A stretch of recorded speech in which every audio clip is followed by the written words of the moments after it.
Good afternoon, everybody. It's midday. We're live from Durham, and it's time for another episode of Tea with Richard. This is my 21st episode talking to you here live from Durham. If you haven't seen any of the previous ones, you can, of course, watch them on demand on catch up.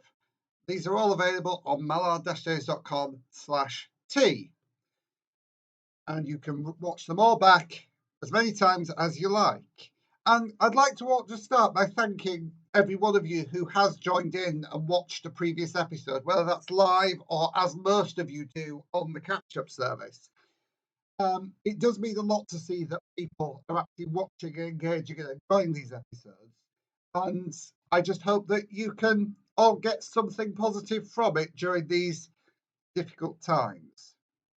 So as always, I'm going to pop the scrolling details of the support line for County Durham on the bottom and remind you that if you're not in County Durham and you still need support, most local authorities or volunteer groups have contact lines available that you can contact if you need help. I can't list every single one in the country here, unfortunately, but if you need help, there will be somebody out there who can help you. So we're going to move quite quickly into today's things to see and do, as I have quite a lot of different things to share with you tonight. You might say that today we're going across both the earth and the sky. So we're going to start off in today's things to see by reminding you that today is Earth Day. What is Earth Day? Well, Earth Day has been going for some 50 years now, and it is a campaigning day about the environment and protecting Earth's natural resources. If you're interested in finding out more about Earth Day, the first place to have a look is surprisingly on the search engine Google. You may be aware of something called a Google Doodle, which is a little piece of artwork with the letters Google on it that changes on a frequent basis. So if you go onto Google today, google.co.uk search engine, and just click the piece of artwork where it says Google, there's a little feature all about bees and the importance of bees in the country. So that is the Google Doodle for Earth Day. There is also an environmental awareness online 72-hour event, including music and lectures about it. That is on earthday2020.org. If you want to go and watch that, it's another of these very, very long web streams with various people commenting from home. If you're interested in watching that, please just do a Google search for it. You'll be able to find all the information about Earth Day on there. Something that you can do slightly closer, and maybe while you're doing your exercise or while you're simply looking out of the window on a nice sunny day, if you're in the UK at least, is to look at the sky and look for a few visitors. I've heard that some of these have now been seen. We have, going down this side here, a swift, a swallow, and a house martin. These are all migratory birds. They winter down in Europe and Africa and then travel up here for the summer for breeding season. They are on their way now. Apparently a swallow was seen in Belmont, which is about 2 miles up the road that way from here, yesterday. They are coming back, and it might be, if you've got a nice clear sky and want to look out the window or sitting in your garden, it might be a good day to start looking out for these visitors and trying to spot when you can see your first swift, swallow, or house martin. So that's the Earth bit. We talked about the bees on the ground. We've talked about the swallows and swifts in the air. And it's time to go even higher up into the air and look to space. Because today there is a rocket launch. We mentioned Starlink satellites in previous episodes. But tonight at just after 8:30 UK time, there will be a launch from Launch Base 39A in Florida of another a Starlink Falcon 9 Heavy satellite with some Starlink satellites on it.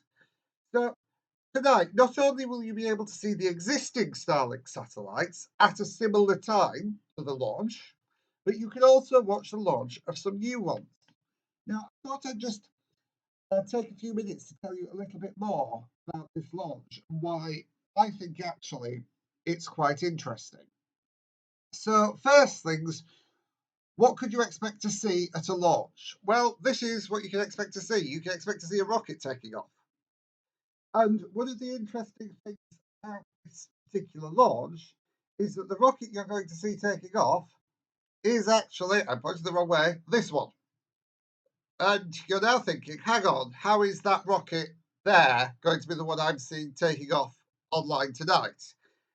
And the answer is that these Starlink rockets are quite a lot of recycled parts. So this here is a launch from November, and the rocket boosters and the fairings for the spacecraft are all reused parts from this launch. In fact, the rocket boosters themselves have done 4 previous launches. So this is a very definition of a recycled rocket. How do they get it back? And I think one of the most interesting parts about watching a Starlink launch is seeing the solid booster landing back to Earth. And this isn't a takeoff, this is a landing. That jet of hot gas you can see there is actually a stabilization jet. So it's bringing it down slowly onto a boat. Because after the Starlink rocket is launched, the parts of the rocket will fall back to Earth in a controlled way and hopefully be captured on one of 3 boats in the North Atlantic Ocean. Two of them will be catching the fairings, one of them will be catching the solid rocket booster. And I personally think this is quite an achievement that SpaceX have managed to be able to land fairly reliably these rocket boosters. So after the launch tonight, keep an eye out for the rocket booster launching, because I think that is quite a big technological achievement. So just to remind you again where you can see the launch, the best place to go is the SpaceX website, which is spacex.com.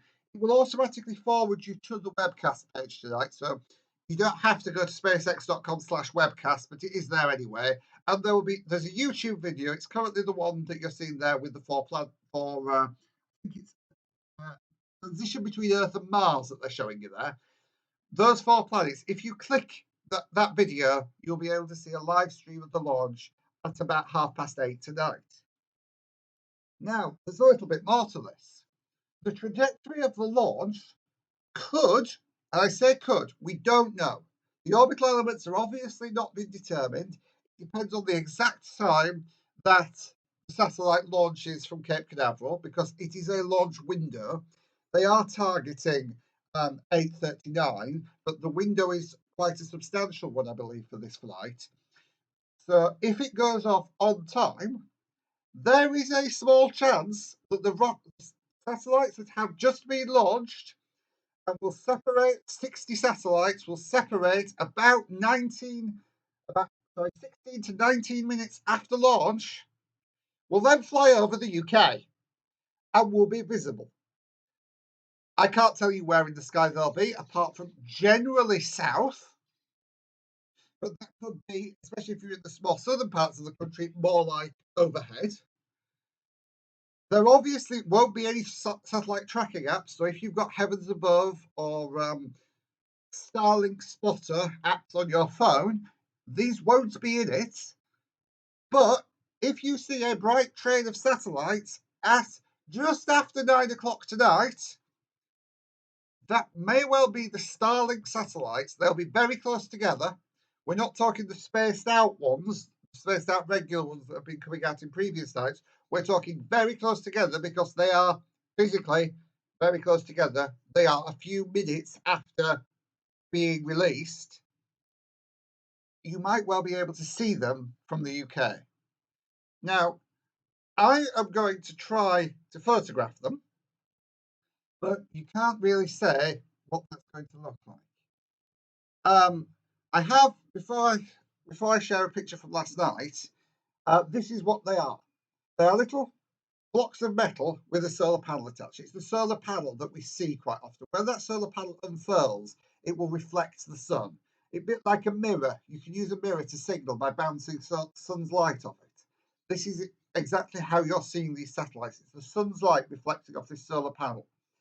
But if the solar panels are deployed when they come over here, you might well be able to see them. But that's the sort of satellite we're talking about. Now, as I was saying, last night I took a little bit of a photograph, and just to give you an idea of what this was taken with, I didn't have any fancy cameras or anything. This was taken using a phone, a standard mobile phone.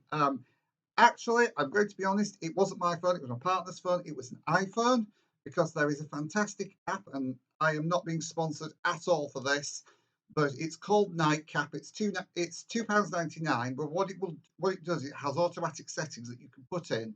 You can put your phone on a tripod or on a stable place, set it off, and you can get some pictures like this. And I'm just going to tell you what is visible in this picture. There are, I believe, because I was watching the sky at the time when these passed, 2 meteors from the Lyrid meteor shower, one of which is in the very top of the image and one is pretty much central. And there are also 4 trails from satellites. You might be able to see them depending on your resolution. One of them is coming from my house and heading diagonally to the top left. One is coming from the trees and heading almost vertically upwards, and there are 2 more fainter ones that are heading pretty much horizontally from left to right. Those are satellite passes. Now, the reason this photograph managed to come out so well is because the image was taken for 10 minutes, and that's why you need a specialist app. A standard phone camera won't be able to expose an image for 10 minutes. But this is the sort of thing you can take. I'm going to try and take a photograph of the sky just after the launch of the Starlink, in the hope that something is visible. I have no idea what I'm going to find when I take the image, but you've got to try, haven't you? So that is a little bit more about Starlink, and let me just turn off that image. There we go. And the things that you might be able to see and do tonight. So, as always, we're going to end this video with a moment of reflection. And I've been thinking about how we can still be socially together, even though we're socially distant.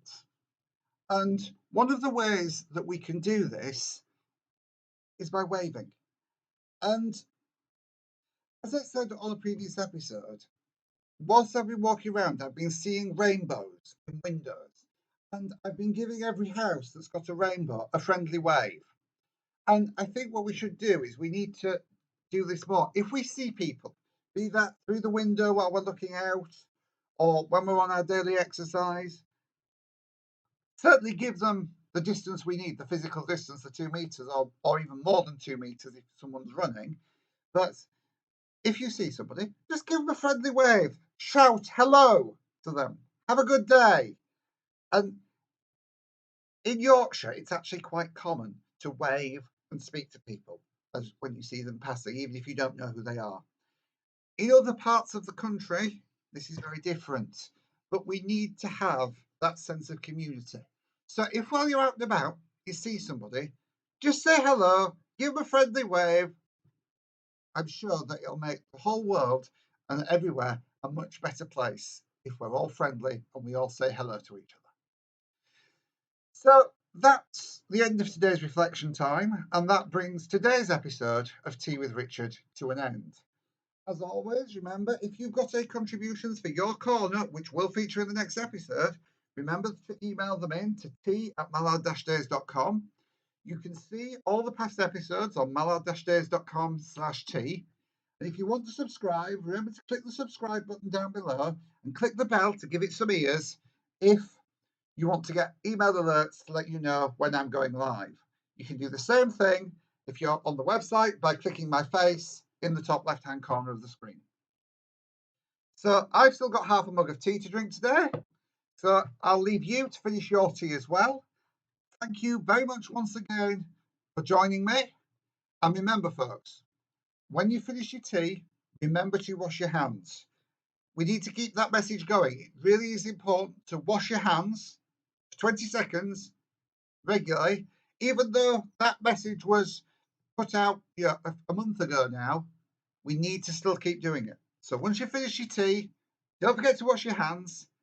Have a look for Starlink tonight. And as always, I'll see you on Friday. Have a good day.